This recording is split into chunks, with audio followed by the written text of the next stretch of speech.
Anyway, yeah, so I never intended to build surfboards. I started surfing as a grom, and you can't surf without a board, right? So I needed a surfboard, and so, we were raised in a family where you have to like earn everything. We have to work, and so I needed a board, and so I had two other brothers, so I was the oldest, but we were all a year apart, but we had to share everything. So we had a board. It was like community property, and so my dad would make us work to earn money to buy a board. And at the end, we never actually made it all the way. We never actually earned enough money to buy a board, but then he'd supplement the rest. But so we had to call people in the neighborhood and like mow lawns and do all that kind of stuff. We had to collect beer bottles. Remember Primo beer back then? We'd be going around and collecting beer bottles and taking it down to the brewery and get 2 weeks would be collecting beer bottles and we get about $5 every 2 weeks, maybe. So it took a long time, and I needed to get in the water. So I decided I had this bright idea that I would start shaping my own boards. You could buy kits. You go to Fiberglass Hawaii. We go to I think it was Holiday Mart, and they had like a little hardware section. We could go in there buy a surfboard kit. We could buy resin and all that. But so we go buy resin, but I didn't have a blank. So my younger brother had this super thick board, and I just decided to strip all the glass off. So I pulled rank. I was the oldest brother, so I grabbed that board and stripped all the glass off and used the foam on the inside to reshape myself, board. And I remember shaping it, and I thought it was beautiful. I glassed it. Didn't know how to glass, so I called a friend of mine who had an older brother that glass boards as a hobby. And so he came over and we just started whipping things together and put resin here and there. And by the time it was all done, I had this blue tinted bottom and a light tint deck with this white paint line around it, and I thought it was this beautiful board. And I remember thinking, I was 14 years old, and I remember thinking, wow, I must have some special talent because this board is as good as anything I can get in a surf shop. And I remember riding it for the first time, and it just did not want to go down a wave. I remember I took it out of Pupukea, and it just did not want to drop in. And I kept trying to take it off later. It just did not want to go down. It resisted every drop. And I rode it out of Diamond Head. I rode it at different places thinking that maybe like a change of, a different type of wave might make it work good. But it was, to this day, the absolute worst board I've ever ridden. Like, there's not even a close second. It was like the worst board. And I wish I still had it. We used it for like target practice. We threw baseballs at it, shot arrows at it. But I still wish I had that board, even though. But it was really, really bad, and the glass shot wasn't good. I mean, I'm sure the shape was. Well, obviously the shape was really bad. One of the worst in the world, actually.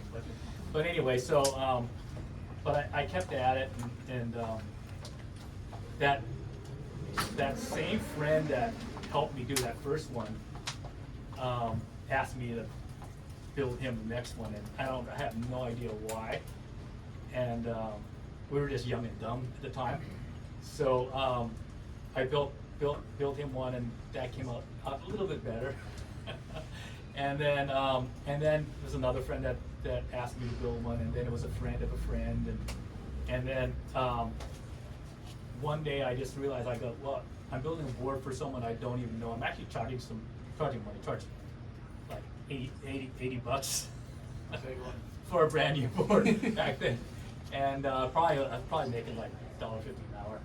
But, and it just dawned on me, one day I thought, well, hey, I think I'm in business. So I kept doing that, and went to school, just kept doing it through high school, and then ended up going to college and studying business.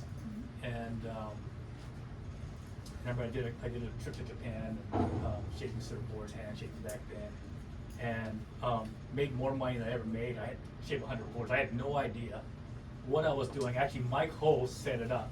He had just come back from Japan. The guy that sponsored him there asked if he knew any shapers, and I was still in high school, and barely knew Mike, just shaped the board for him, and somehow I was in the right place at the right time. And Mike Holt mentioned, hey, there's a guy that wants a shaper from Hawaii to come over to Japan and shape some boards. And I said, I'll go. I wanted to go. And he starts hooking me up with him, and I find out the guy wants 100 boards, and I just go, I don't know if I even shaped 100 boards. Actually, I did. I had shaped over 100 boards, but when he said 100 boards, I'm just going like, oh, I'm going to be there like a year. I'm gonna have to, change my citizenship. But, and so I just went for it. I went and actually ended up shaping 100 boards in 2 weeks, hand shaping. But I had no idea. I actually was over my head. I actually made it through and went over there. I was super homesick. Super homesick. For me, it was cultural shock. All I did was work and everything. And the waves were bad. And, those 2 weeks. Anyway, but I came back and I actually made more money than I ever made in my life. More money than collecting beer bottles and all that in 1 month.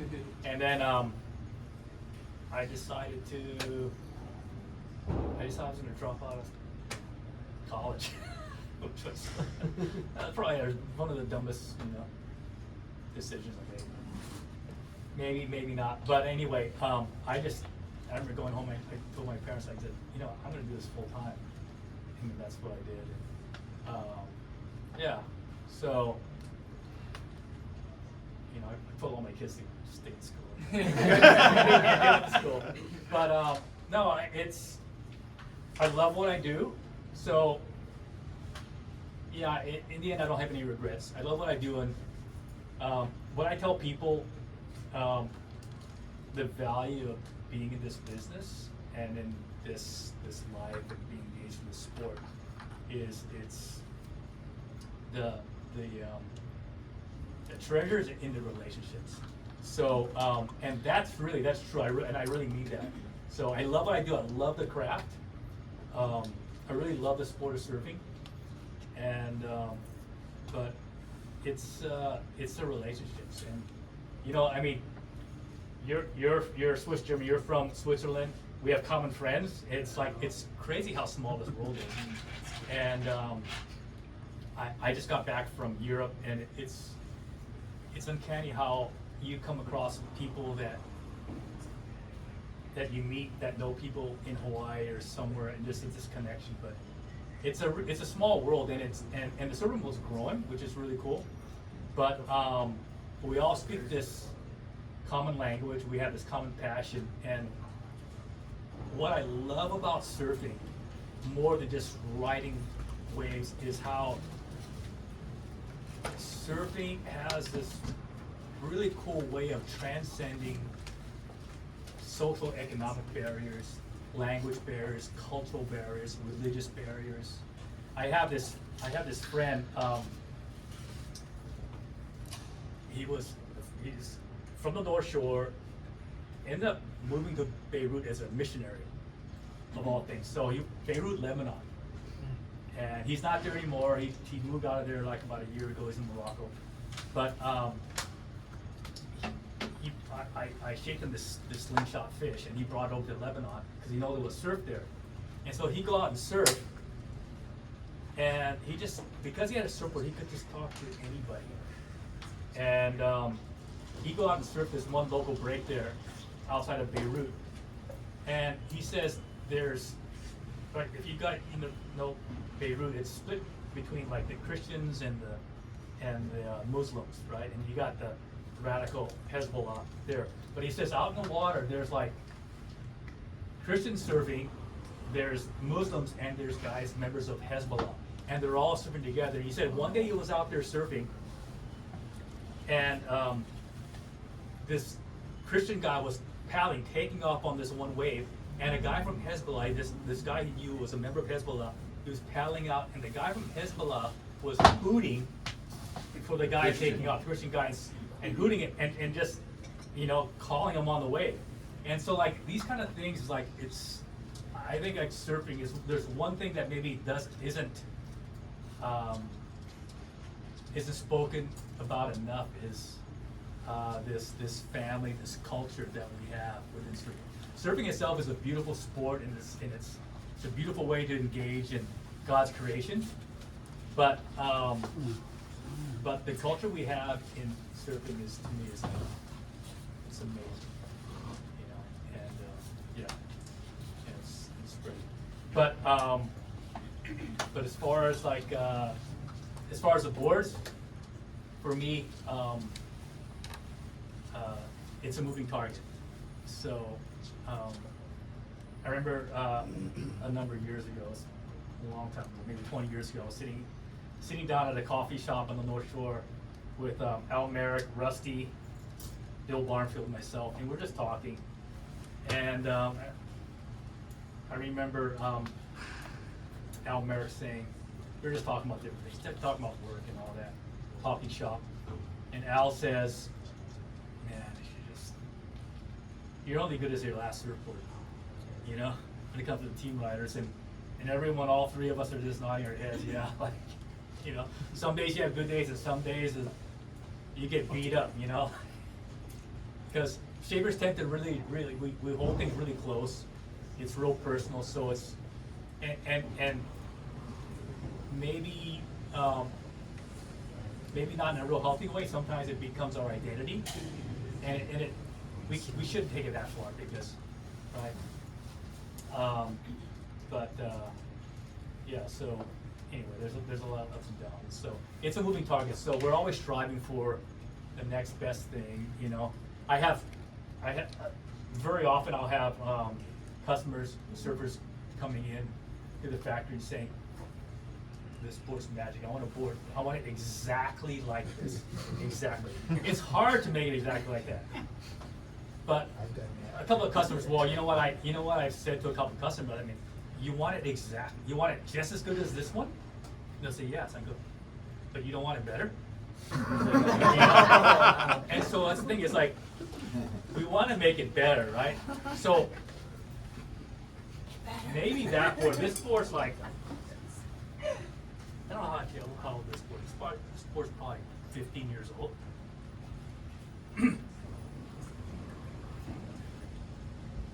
This board, I don't think would cut the mustard right now. So we'd be building boards differently. So the board that, I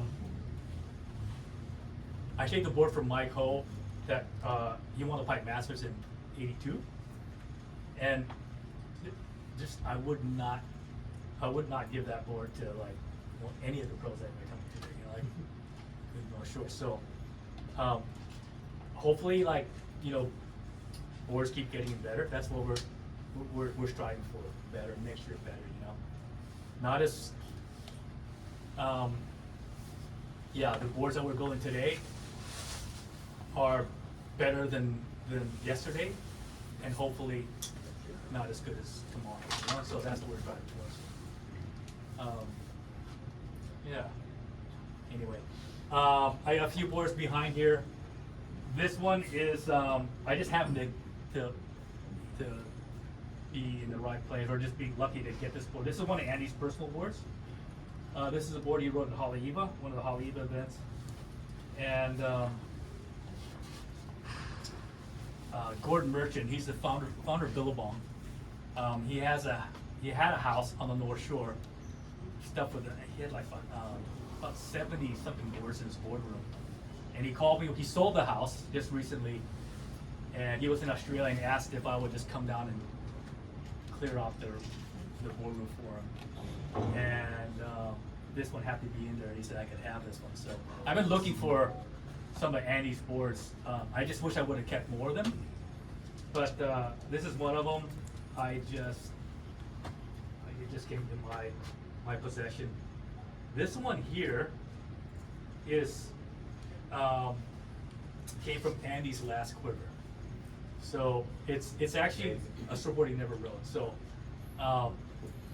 the year he passed away, he had an event in Puerto Rico. It was a CT event. I remember him calling me and ordering his winter quiver. He says, I guess I got to do this event in Puerto Rico. I'll get this done. I'll be right back in Hawaii. I'll get these boards. And I said, I can't wait to get this thing done. He had a baby on the way. And he goes, I'm so excited just to get back into it, be back on the North Shore.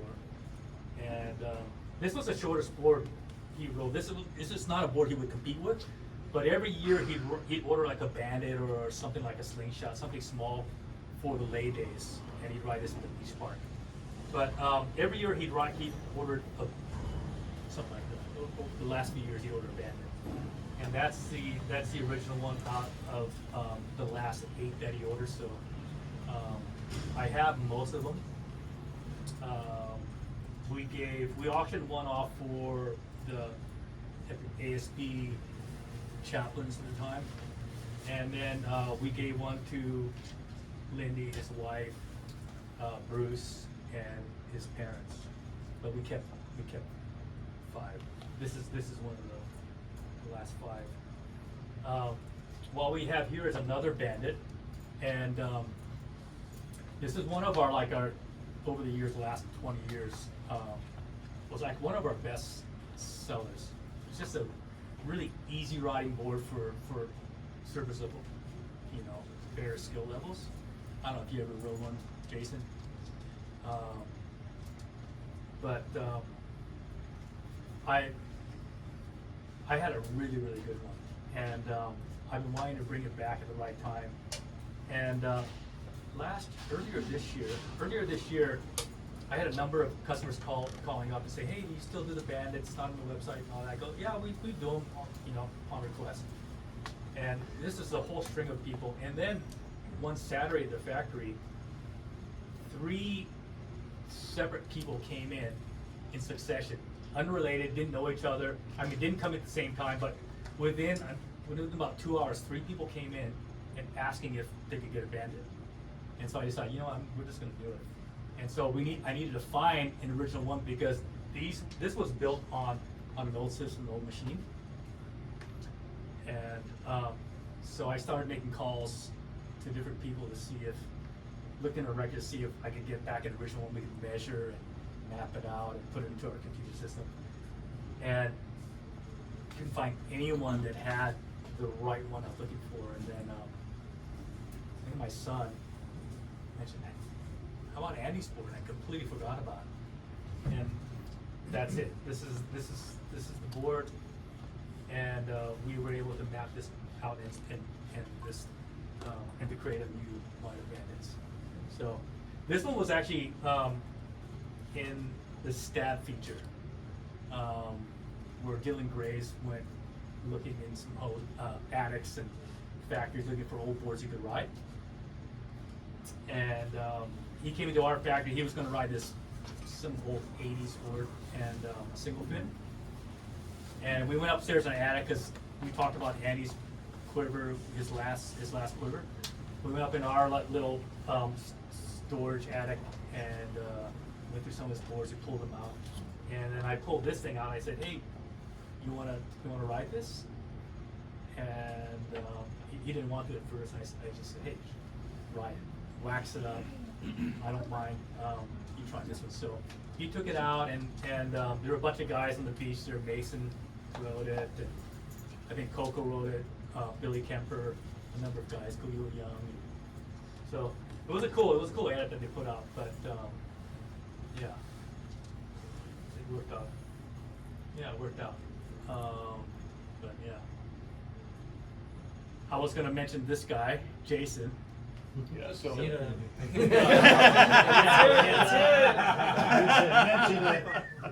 So Jason was really picky, and so like, he was super picky, and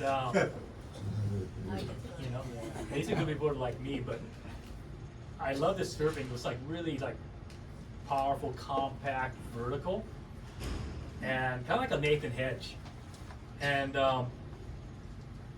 he's like, he was like really.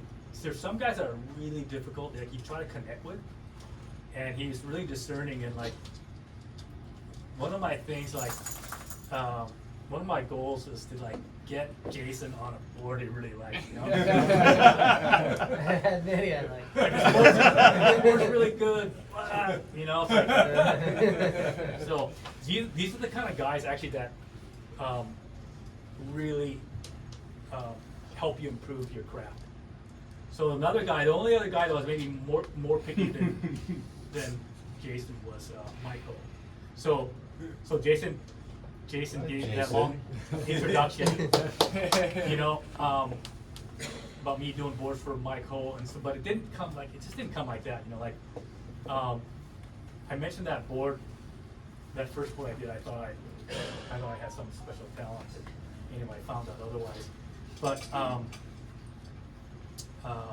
I connected with Michael, and I thought my skill, my knowledge, my craft has come a long way, and I could like shape boards for servers at that level. And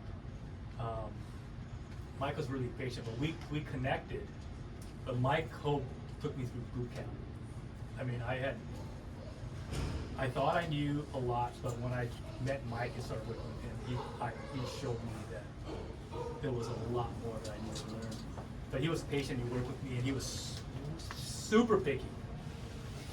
Even pickier than Jason. You know? And, but it was good. It was the best thing for me. It was, I tell you, it was frustrating. There were times like I lost sleep, literally lost sleep. And they'd be on edge. Like if no news was good news. If Mike got a board and the phone rang, if he was calling, I knew that the board was no good. If I didn't hear from him, the board was good. You know, so like I'm holding my breath for like 3 or 4 days. You know, and, but yeah. So I get it. It's so I attribute my whatever success I achieved to servers like Michael, Jason, Derek, Ronnie. You mentioned Ronnie Burns. Ronnie Burns just wrote stuff. Ronnie Burns was easy, you know. But it was all the other guys that actually would just spend the time and they would break down a board. They would not be satisfied with just mediocre. I remember Mike telling me one day before he was getting ready to go out on the tour, he says, "This board's good. This board's good, but I can't win on it. It's not good enough." And so, you know, it's these servers that actually challenge you and force you to improve. You know, if everyone said, "Yeah, it's good," you know, you'd be satisfied with where you're at. Anyway, it's someone mentioned the push and pull, but it's like push, pull, and it's painful, you know, but it's necessary pain. So, yeah. Anyway, any questions? I do. Yeah.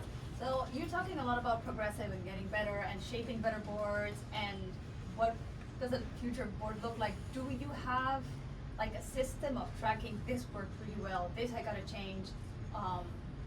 Like, I don't know, a little like a way of reminders of something that you did, like, oh, I should keep doing this or avoid that, or Yeah. Well, we keep everything on computer, so we have computer files. It's very systematic. It's the only way you can keep organized. You can do thousands of boards, and plus, when you're doing like boards for like Jason, if he says stuff, you have to really keep track of the changes you're making, because you can easily get lost. So, you know, you don't want to duplicate mistakes. You want to isolate the changes and you want to keep track of that. So we keep records. I keep like I have a notebook. I'll write notes and yeah. But you mentioned something like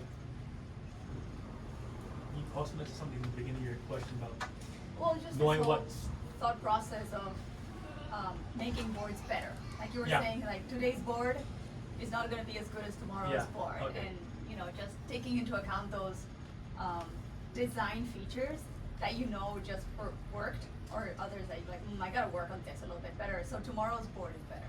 yeah. So I had I did an interview with it was either Surfer Magazine or one of those other mags, but they asked me this question, and this is a common question I get asked over the years. Can you tell me really what's going to be designed like next year? What are you going to be doing the new thing? And I just tell them like, if I knew what it's going to be, I'd be doing it now, not next year. You know, like, yeah, we're going to do it now.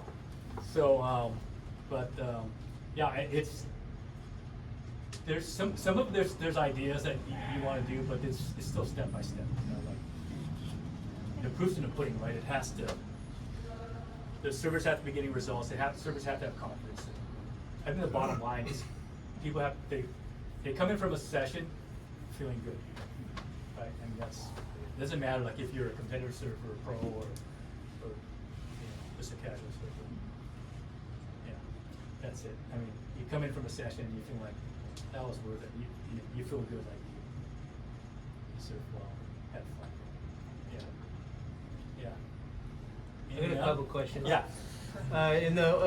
To bring you back to the beginning, was there a label before Island Classics when you first started? Yeah, Was there a name? yeah. I had this old Arakawa.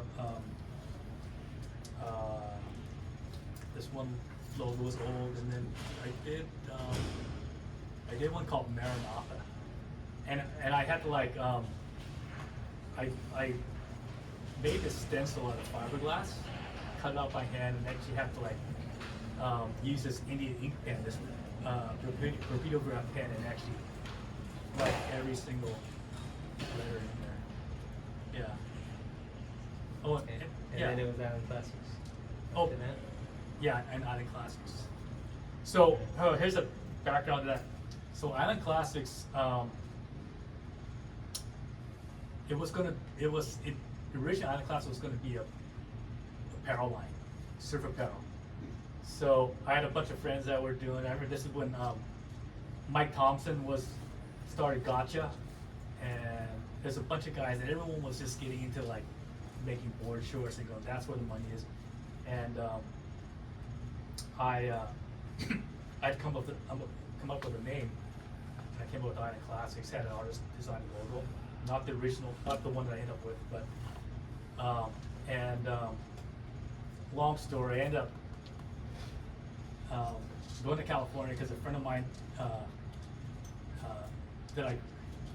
the friend that I made the second board I ever made, the one that helped me to build my first board, he rode for Donna Takayama, and then ended up getting picked up by Dick Brewer in California. And he called me to come over and shape some boards, and he says the owner of the shop that he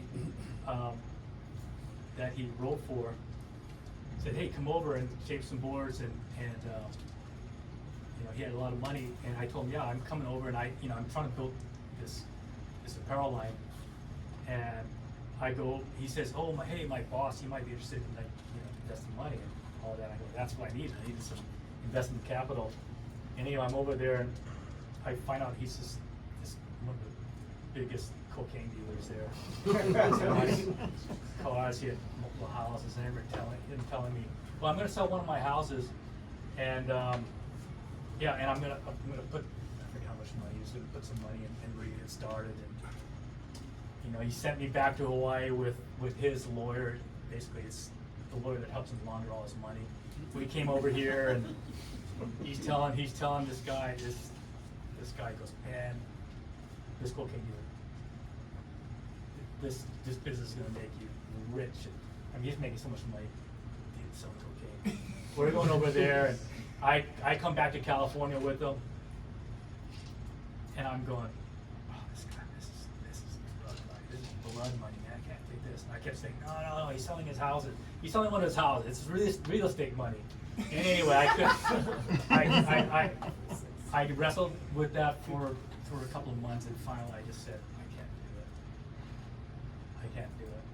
So I told him I'm not taking this money, and it's off. You're not my partner. Anyway, and yeah, he got angry, but I'm I got out of that. I went to France for the first time and started shaping surfboards. I shaped boards for this guy that had a business in Paris. He was in apparel, and he wanted to build surfboards, so he set up this factory in Osagor building hang ten surfboards. I got recruited in this business, and I was there. We were there for several months, and I saw this guy. He was in apparel that knew nothing about surfboard. He was trying to build this surfboard business. Knew nothing. He put this manager there, and the manager was not the right person. And I'm just going like, this is not how you do this.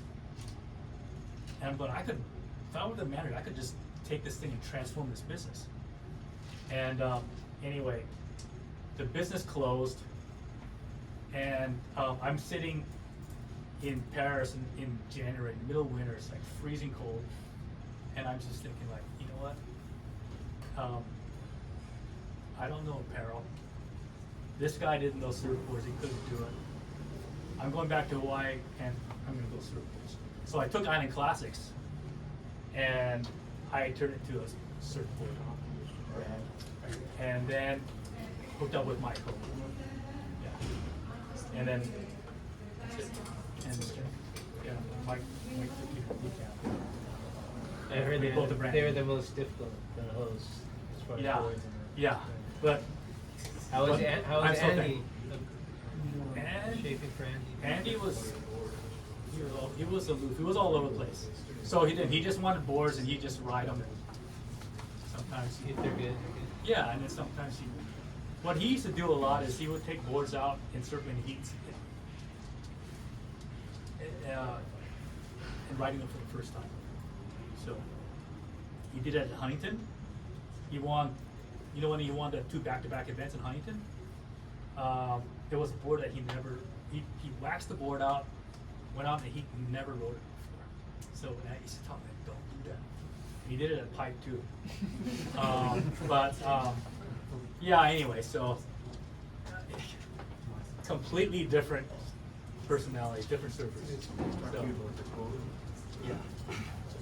I notice now you're doing a lot more like mid-lengths, longboards, fishes, like you never used to do that before. I don't know if you never used to do that, but right No, now it's they mostly seem just like they're short, high performance, narrow things, like everybody was riding those things. And a lot of people were struggling on those. But it's good. Back in like the early 90s, it was like everything was homogenized, right? They all had to be super narrow, thin, flip noses. They were all white, clear. It got pretty boring for a while. And then, prior to that, everyone had their own personality. You see different shapers. You look at a beak of a nose, and you go, oh, that's a roar. Oh no, that's a different surfer. That's that or whatever. That's a Lopez. You would see the rail, you feel the rail. Oh, that's a Lopez. And then everything just started looking the same through the 90s. It got pretty boring. And then luckily we broke out of that, and we started shaping boards for people that actually fit the different, all the different spectrum of surfers, right, in the sport. So, and it's good. And so the other thing too also is surfers are surfing longer. When I was going to high school, and surfing, there weren't too many 50-year-olds, 60-year-olds surfing, but surfing keeps you healthy. Surfing keeps you young. Yeah, and so, the mid-lengths, mid-lengths and all the alternative boards are probably selling more than high-performance boards. By far. So, Yeah. It's really it comes down to just having fun. And if you're not catching waves, you're not having fun. Yeah. What's your favorite board to shape and ride currently? And do you like doing any like EPS, like stringless kind of? Yeah, boards? we do stringless XTRs.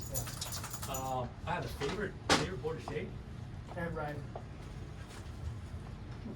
I don't know. That's a good question. It probably changes from like month to month. You know. Yeah. I mean, I was riding a slingshot for a while. I was telling someone today that I took one of our demos and ended up riding that demo for like 5 months. I just rode everything from waves like this big to double overhead waves. Nice. I had a Bandit. One of the original Bandits was my favorite board. Okay. It was a 5.8, 19 1/4, 2 5/16. I had a really good 6.6 RP that was my favorite boards.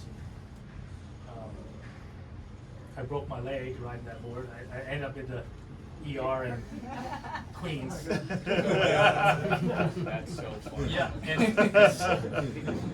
and that board, I ended up giving to Ricardo dos Santos, and he got away with the winner on that board. So I couldn't surf. I was out for a year and a half, and yeah, he took that 6.6, got away with the winner by. Yeah. What's one of your more popular high performance models, like a top seller? That's like easy. Oh, this thing, everyone loves it. Okay, well, you know what? For the North Shore Winter Cup, and the RP is kind of like, I think, kind of like what we're known for. It's our staple, but it's not for everyone.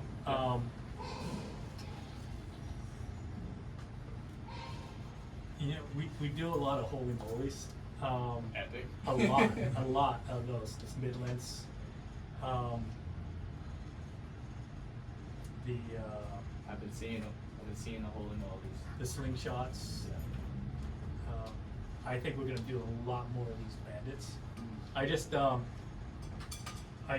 had Kainehi Hunt just take one out, one of 5'10", and a slingshot. He loved the slingshot, and then he loved the bandit. He asked, because Sunset's coming up, right? End of the month, the Sunset event, and the first day is gonna be really small. So, and he asked if he could just he took the 5'10" out and asked if he could keep the 5'10" just to ride with it.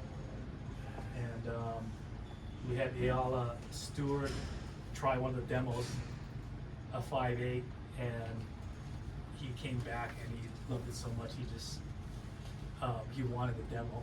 And I said, no, we'll build you a brand new one. He goes, no, can I just have this demo? So we gave it to him too. So and that's what he's been riding. So yeah, I think that the holy moly. I just got back from J-Bay. No, I was in Europe. I was in J-Bay in August, and I'm coming back on back injury, so I made myself a 6'6" Firecat, so longer, turned it kind of like a mid-length, and I turned to a twin fin push trailer, and I rode that at J-Bay on the bigger days, and it was really fun, really fun. And I rode a Bandit also there. I rode a 5'10" Bandit and a Firecat. So Is a Firecat, is that usually a thrust? yeah, thrust or a quad, but that outline, that bottom rocker, I go, man, that's a perfect twin. Yeah.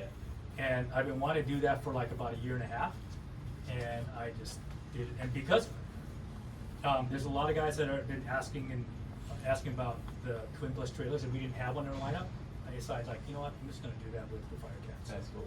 Yeah. So it was really fun. So when somebody comes to you looking for a custom board or maybe a tweak to one of your existing models, what are your go-to questions to that surfer? Okay, so yeah, good question.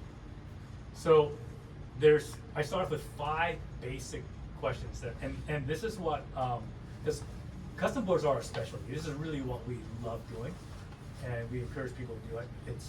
I think there's a lot of value of just getting a board custom designed for you if you can wait, you know.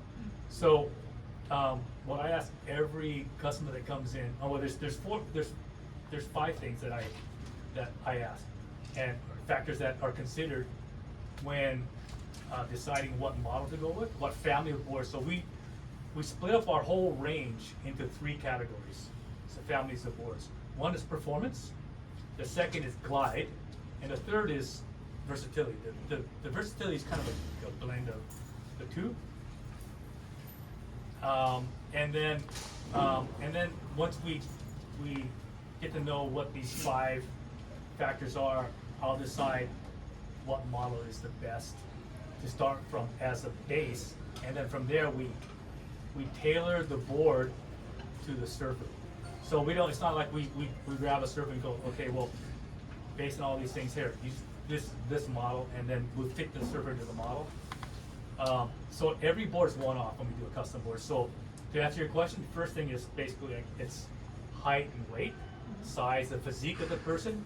The second is physical fitness. So are you in shape?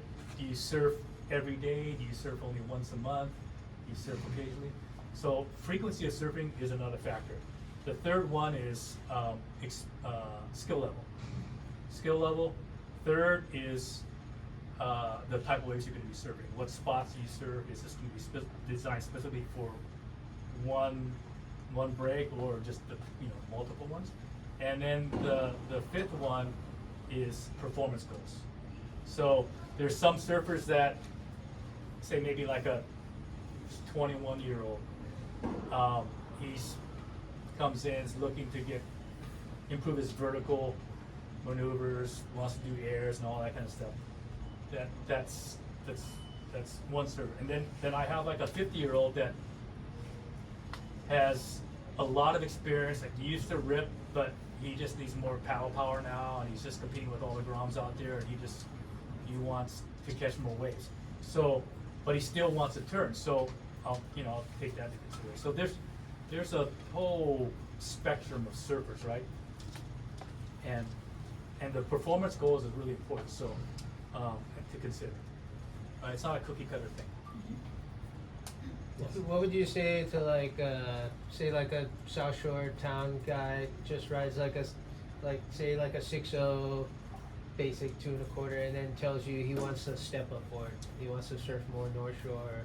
He wants to get in the surf that's like not huge, but like 6 feet, 5 feet, but he can't take his town board. Like, how do you guide him to like that step up, and what does that look like? What's a step up? I love those kind of customers. Yeah, because I'm sure we get it a lot, but it's kind of because we're on the North Shore. I feel like we're placed right there, and we can accommodate someone like that. I feel like we have the knowledge and experience to really help a surfer like that. One of the first things I ask is like, okay, well, do you basically come out like, okay, what's the size range of waves? Are you gonna realistically like you're gonna go out the overhead waves, or is it just like just a little overhead? So really trying to find out what they're gonna push themselves into. But I always ask, what are they riding? What's their current shortfall? What are they riding every single day? Because I use that as a point of reference to scale up to a step-up board. So that's important. It's always related to what he's currently riding. Almost always. Yeah. And then Eric hasn't mentioned, but when you do order a board through Eric, he has like a Zoom call where he Zooms calls with anybody that That's cool. Yeah. gets a board, which is, I think, Yeah. So we do phenomenal this that often. you can We do this actually like talk just to about Eric. every single day. Mostly in the States, but we do it occasionally for people overseas, Australia, Europe, South America. But so we have a calendar on the website. There's a page where you order a custom board. You can talk to a shaper. There's 3 ways you can order a board. You can come in person. You can do a phone call, actually 4 ways. You can just email, but there's always a follow-up after that. But the best way is to do a Zoom call. You book a Zoom call, we do Zoom, we talk about the boards. I go through the 5 factors, the 5 variables, and then I get some information, and then I start building the board in front of them. I can build a board live, and I share my screen, and so they can see stuff. And just the other day, I was building a surfer in San Francisco yesterday. Had a 7.2, holy moly. He's an experienced surfer, used to ride these spears, these really high performance step ups. But he's 50 something, and still wants to go out there whenever there's swell. And he has a 7.2 that he really likes, but he wants something for bigger waves. And he wanted a stretched out, holy moly, he wanted to go 7.8. So I just, in front of him live, I just pulled his tail in, changed some things, adjusted some things in the rocker, just nuanced it for him. And then I started pulling the nose a little bit, and he looked at it, he goes, no, that's too narrow. He goes, bump it out a little bit. So, and I bumped it back out, he goes, okay, yeah, that looks really good. So it's those kind of things. And I can show him rocker and turn the thing over and show the bottom contour. So yeah, and it works. And for me to like have the surfer engaged in the design processes. Great. So yeah. And that's a personal service that we offer. So it takes a lot more time, but I think it's worth it. And it really the worst thing the worst result is a surfer comes, picks up his board, takes it out for the first session, and it's not good, and he's not happy. And I mean, it happens every so often, but it happens a lot more like when, say, someone comes up and grabs the board off the rack, and I've had to tell people, hey, no, I'm not gonna sell you that board. That's Yeah. part of my paper. Yeah, there's people, I mean, like I'll tell people like, hey, we want to sell boards, but I'm not going to sell you that board. That board, you're not going to be happy with it. And if a customer has the patience to wait 3 to 4 weeks, right now it's because we're right in the high season, 5 weeks. If you have the patience to wait for that, then, you get a good board. So with you were saying that it's cool when surfers, you incorporate them with the design of the board. Let's say you get a picky surfer like Jason here. What information do you find most valuable when trying to redesign that board and really make it perfect for them? Yeah, good question. So this is the thing that I have to like with our team riders. When we onboard a new team rider, I tell this to every single one of them. I said, one of your responsibilities is you have to give me the good news, the bad news, as well as the good news. So like, you have to be honest. If you're not, if you're gonna be too timid to tell me what you don't like about the board, or if the board sucks, then you're That not. makes sense. Yeah, you're not. We can't do this. So that's, I'd say,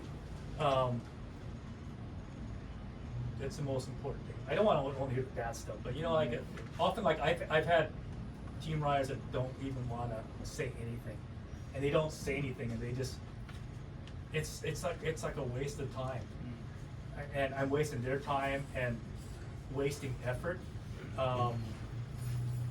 But really, I mean, honestly, just really picking it apart and saying, yeah, this is what we need to change. Or they may not understand what's happening, but this is what I feel. Hey, the rail's sticky, I can't generate speed. When I come off the top, it feels like the rail digs. So, yeah, but that helps. And then when I get that information, I can look at the board and go, oh, okay, I hear the problem's right here. Awesome. Yeah. What's the inspiration behind some of your fin designs? It's utility purpose. Yeah, I think, yeah. So, my thruster sets. They're a medium size. They're actually designed for our piece boards. Yeah. The short boards, if you're a smaller, lighter guy, they work, but the shorter boards we go with a larger size, or we recommend something larger. But I'm actually right in the process of designing a new fin for futures, a large set for high performance short boards. Yeah. When you have like someone that like a pro surfer that approaches you for the North Shore, how would you attack like a step up kind of board when it comes to height versus sunset? Okay, good question. That's another good question. So, often because maybe say budgets or logistics, surfers will ride their pipe boards at sunset. But really, they're if you want to really break it down, they're two different boards.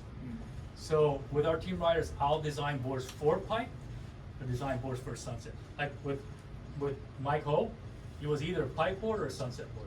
And so back in that day, there was always an event at pipe, there was always an event at sunset and Haleiwa. And so we designed boards specifically for each break. Pipe is really easy. You got to get in, it takes a drop, you have to knife it, and it's really all about the barrel, right? You don't even have to do any turns there. If the pipe masters, if you're not getting deep in the barrel, you're not going to win. You're not going to get through heats. There's really nothing else in the end, right? At sunset's this big open face wave. There's a barrel there, but sunset's all about the turns. So you have to design a gun, a step-up board to do turns. For me, designing a board for sunset's twice as hard as designing a board for pipe. Yeah, the board's got to be loose, but it's got to be dry and it's got to have a lot of hold and control off the bottom. If you can't do a proper bottom turn at sunset, you're not going to be set up for the rest of the way. So, and coming off the top, the board has to be loose and free, but you still have to like lay on the rail. If you can't lay on the rail, then you don't have a good sunset board. Yes. How different are the outlines compared from a pipe board to that sunset board? They can be similar. So like I'll nuance a board for a goofy footer differently than the guy who's a regular footer. So I tend to go a little bit narrower in the tail on a goofy footer. Different, you're on the heel side. Jason would know.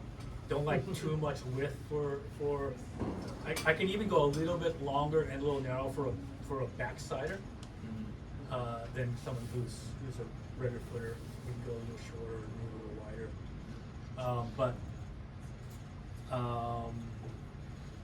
But the question was Difference in outline. difference in outline, yeah. So generally, I go a little bit wider, put a little more curve in a sunset board. Yeah. Cool. Yeah. But for sunset, like rail shape, there's some subtleties in the rail shape. Bigger? No, not necessarily bigger. Maybe a little more forgiving up forward. The rail shape. I'll make the bottom contour a little more forgiving, but they still need to be pretty. You still have the knife in the way. Yeah, yeah. So they can't be too boxy. I see what you're saying. Yeah. Absolutely. Yeah. You're going so fast out there. There's a lot of chatter. Yeah. Yeah. Anything else? I got one. I keep Anybody want staring at to- Andy's boards. I'm just wondering, is there a story behind the Japanese sun airbrush? Okay, yeah, there is. There is. I don't know if you guys saw the Olympics and everything, Is there but there is a story. So, okay, so This is one of Andy's other designs. This came before the Rising Sun. so he was getting different designs. He had this one swirl, kind of like this Coca-Cola swirl. Jeannie Chesler was doing this. Yeah, Jeannie, And it's here. So and there was like he was just bouncing all around and all that. And one day at the beginning of the winter, Andy was ordering his winter quiver, and I was on the phone with him. I suggested, and he go, hey, you know what? I have an idea. Why don't you think of a design that there he is right there.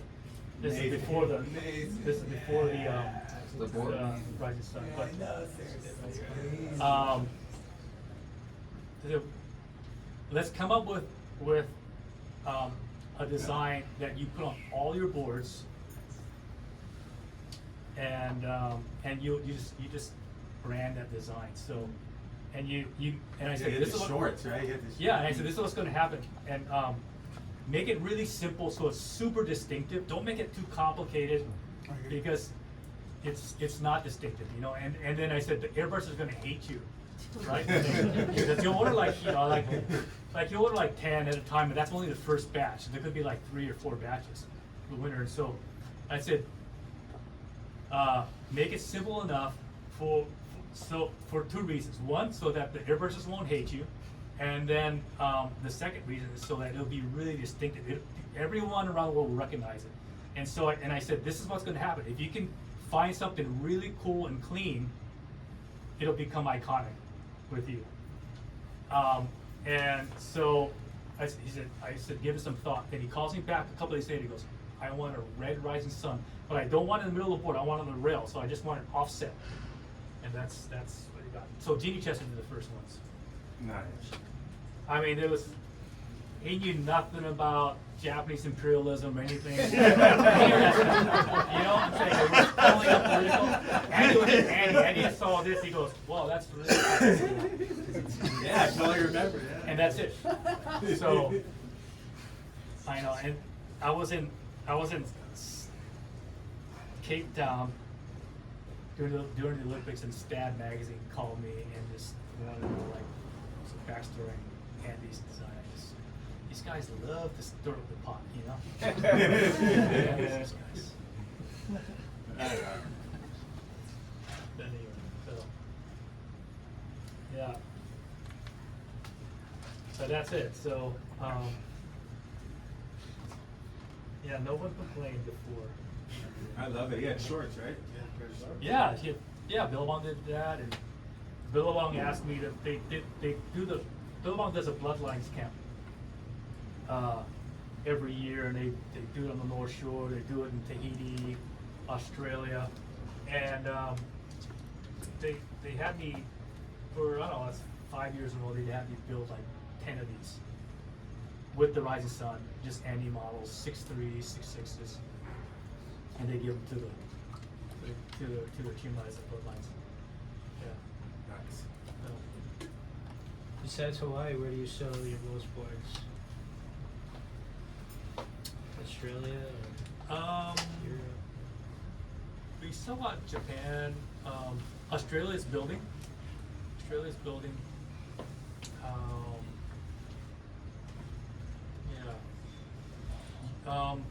Europe's about to grow. We just picked up a new licensee in Portugal.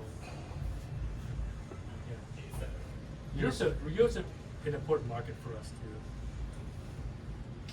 I've been going to France for years, since, I don't even want to say, 1981, right? It's like, yeah, but I've been going to France for a while. That's good. I like it there. But nothing compares to Hawaii.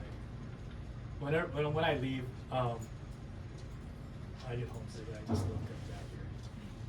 You travel abroad, you just realize again, you're reminded like how good it is over here. Even as expensive as it is, it's still such a good place to live.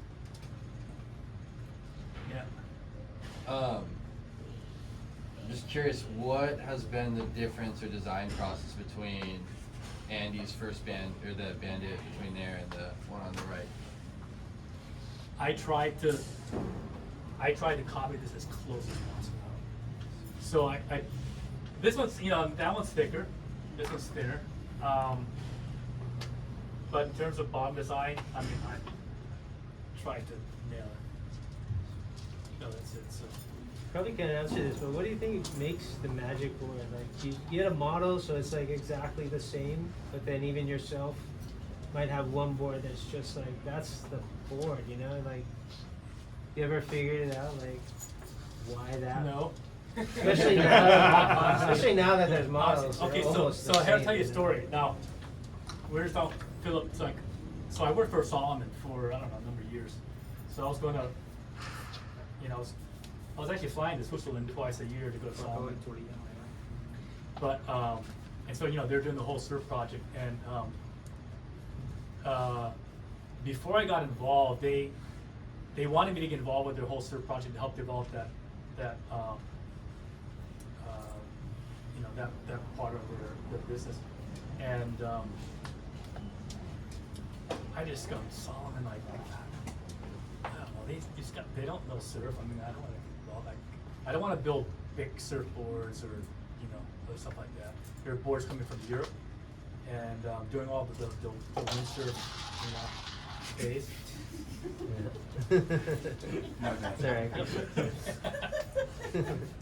But anyway, yeah. So the one of the guys, one of the department heads, so they're just he's an engineer who surfs. He said, "No, just come, just check it out, and you won't regret it. You know, we're gonna pay your way. We'll pay for everything. We're gonna give you a tour. We're gonna show what we're doing, and at the end of that, if you're not satisfied, then you can go home. It's just your time."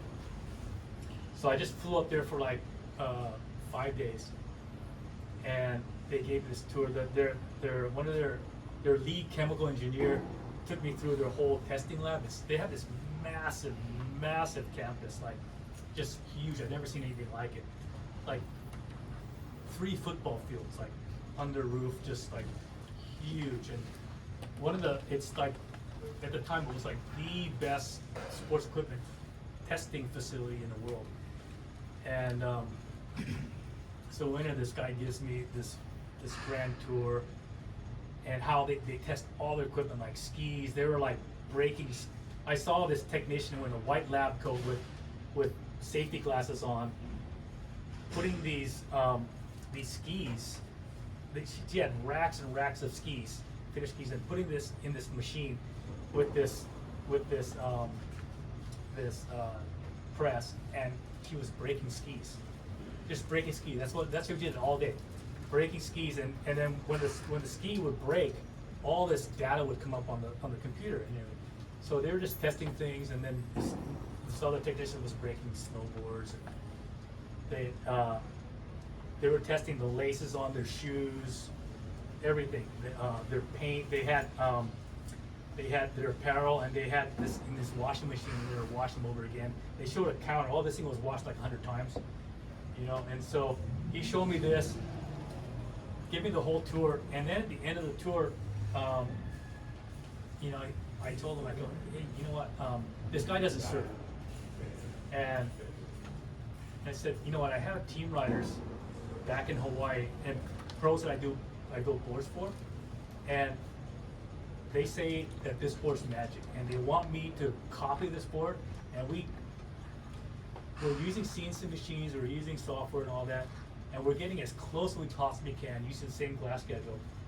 And at the end of the day, they pick one board out. Like I could do 4 boards, and they're exactly the same to my eye, and Derek Ho, he'll pick one board. I go, this one's better than all the rest. This one's magic. And so I asked this guy, and was just testing him, saying, so this is what I get. Is that just in their imagination, or is this real? Are they really feeling something?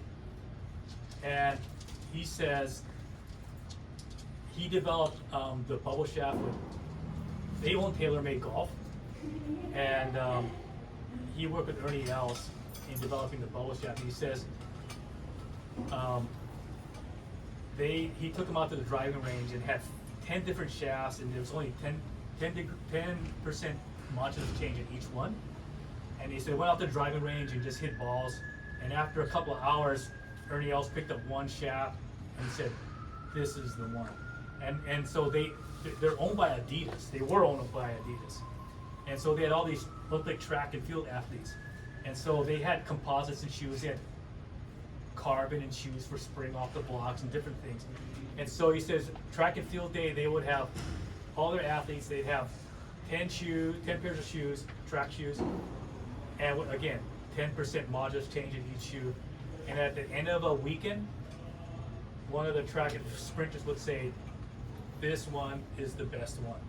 And he says at that elite level, he says at that performance level, he says, what these guys feel, that's real. And he goes, this is why this whole facility exists, is to find out what is the magic in all this, in the equipment they're using. So, and at that point, that's when I said, okay, I'm in. So, but yeah. And that lasted for, I don't know how many years, 7 years, and then there was a hostile takeover. And now Solomon is owned by a huge company. They own Wilson Sports. But yeah. Hostile takeover. That's the best part of the story. Yeah, it wasn't hostile. It was the CEO of Solomon came into work one day, and there was a note at his desk and said you have to be out by 11 o'clock. Just like that. Corporate world. Crazy. Yeah. Yeah. It was sad because there was a lot of people that actually put a lot of time and effort into that sort of project.